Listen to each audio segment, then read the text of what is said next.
So we have our carousel all set up, and now we need to add our styles to match our Photoshop design. So first we add in our slider comment into our style sheet to keep our code clean and easy to find if we need to make any changes later on. Then if we just jump over to our Photoshop file, the first thing we can do is add our main background image. So in our style sheet, to access our slider, we simply use the hashtag, and then the slider name, as this connects us to our ID that we set up earlier. Now to set the background image, we simply add the background property and add in the URL. So in our case, it will be our location in our folder structure. So as we're in our style sheet within our CSS folder, we need to come out of that, which we do with 2 dots, and then we go back into our image folder, and our image name is bg.jpg. Now to make sure that the image stretches and fills the screen, especially on the wide screens, we simply add the width property and give this a value of 100%. And to make sure that the image covers the whole section on all devices, we simply add the background size property and give this a value of cover. Now if we just save that off quickly and refresh our page, we can see the image has been applied, but it obviously doesn't look too great at the moment, but we'll fix that when we focus on our text. So we can see in our file that the font is the same all the way through the page. So what we can do is add an overall font style to all of our text. So if we just jump to the top of our style sheet, we simply add in the P tag in here, and then the H1 tag, and then our curly brackets. Then in here we just need to add the same style that we added for our navigation font. So we simply copy and paste that in. Then if we just save that and refresh, we can see our header font change. Now it still doesn't look quite right, so we'll just fix that now. So we need to change the font color and the size of our H1 tag. So to access our text within our carousel, we simply call the item class as they house the individual bits of content for our slides. So in our style sheet we add the item class and we give that a property of color. And as our font is white, we'll add the hex color, which is FFF. And if we just save that and refresh to check, that all looks good. Now you'll also notice that our slides are actually located at the top of the page, so we'll just sort that out. We can easily adjust the slide content by adding the padding to our item. So we simply add the padding property, and again the values for this will add padding clockwise around the item. So we can try 200 pixels at the top, and then we can add in a 0 as we don't want any more around the item. So this should just shift it into a more suitable position. And you could have actually either added in padding or padding dash top and just added the 200 pixels. Either way it would have worked fine. So if we just save that off and refresh our page, we can see that that actually looks a lot better already. So feel free to have a play around the values if you like, so you can get a better understanding of how the padding works. And obviously we can finalize that value when we have all our other styles in place if we need to. Now we can see our H1 text here is a little too small. So if we just jump over to our style sheet, we can add the item class.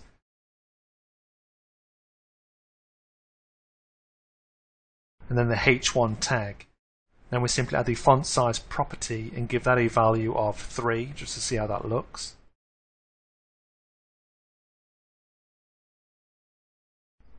Slightly too big, so we'll try 2.8.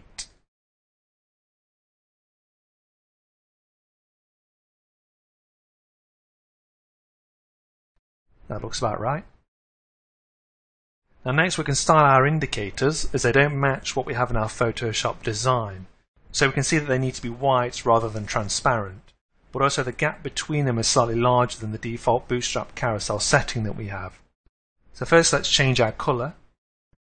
So to access our indicators we can access the carousel indicators class and then our list tag. So let's add those into our style sheet.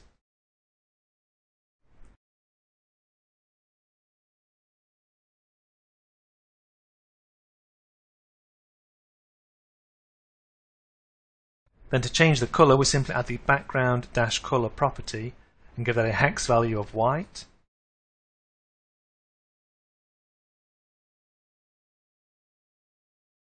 Then if we just save that off and refresh, we can see that they look better already. So we just need to adjust the spacing, which we can do with our margin property. So if we add that in,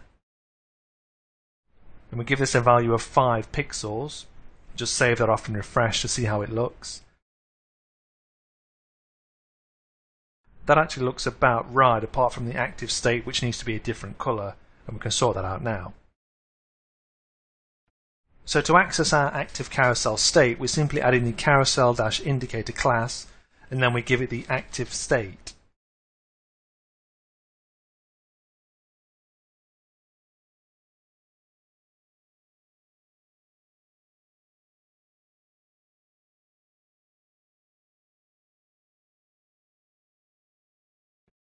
Now if we jump to our PSD file, we can see that the colour of the active slide is the same green colour we used before. So if we just grab that colour again and head back to our style sheet, we can add in the background colour property and paste that value in. Now if we just save and refresh, we can see that the active state has changed to green, but we have this horrid white border wrapped around it. So we can fix that by adding our border property to our active class.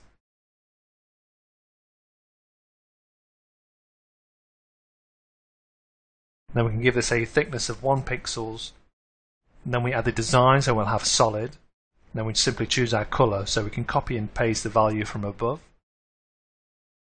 And if we just save that off and check, that actually looks a lot better. Now we just need to add the same margin so it matches the other indicators. So we can add our margin property and give that a value of 5 pixels again. So if we just save that off and refresh, that should be our indicators sorted. Next we're going to move on to style our button. So if we look at our button, we can see the font is slightly too big and obviously the colour is the wrong green. So we can actually access these styles in our style sheet, and as we use the button success class, we can simply access that, and we can change the background colour with the background colour property.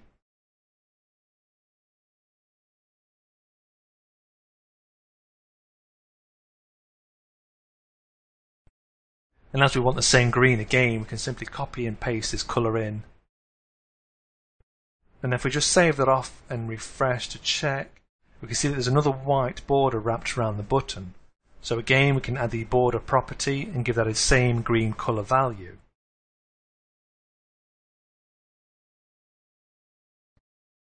And if we just check again, that looks a lot better. Now we can change the font size in here, so we can do that with the font size property. I think 0.8 should be enough for this. And again, if we save and refresh to check, we can see that the button size has also shrunk in here, so we can add some padding to make the actual button size we need. So we add the padding property, and the values that we actually need here are 10 pixels to the top and the bottom, and then 20 pixels on either side. So let's add those in.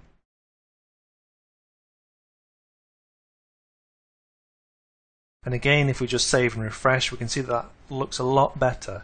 However, you may notice that the button is slightly too close to the text above. So we can add in a margin property into the button class and give this a value of 15 pixels and then 0 again, just to make sure it doesn't go all the way around. And if we just save that again and refresh, we can see that it's almost complete. The final thing I'd like to do is just change the hover state for the button from this old green colour. So I'll add the button success class in again, and I'll add the hover state to this. Then you can add in the background colour property, which I'll make to black. Now you can choose whatever colour you like here, but I'll just try that and see how it looks. Then if we save that off and refresh our page, we can see our carousel is working well. Our background image fits nicely behind the navigation and the carousel, and our titles and buttons match our design, and so do our indicators. And if I just hover over the button here, we can see that the black background is applied.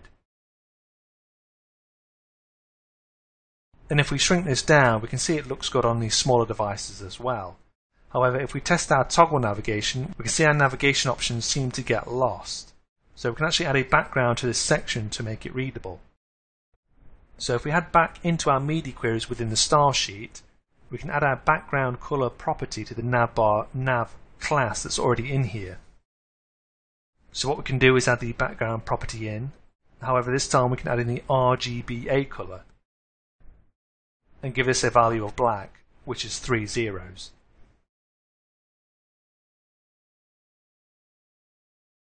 Then we add a final value in, which is the opacity. So I'll just try 0.7 on here to see how it looks.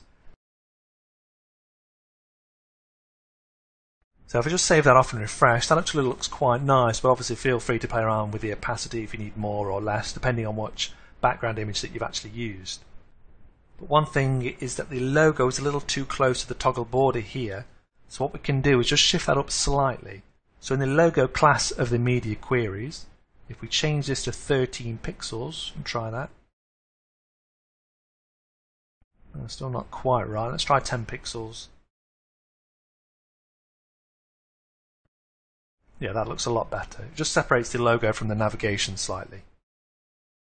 So if we actually look at our header, that's the header section complete with a working carousel. Now next we're going to move on to building our About section or Features section, which we'll do in the next lecture.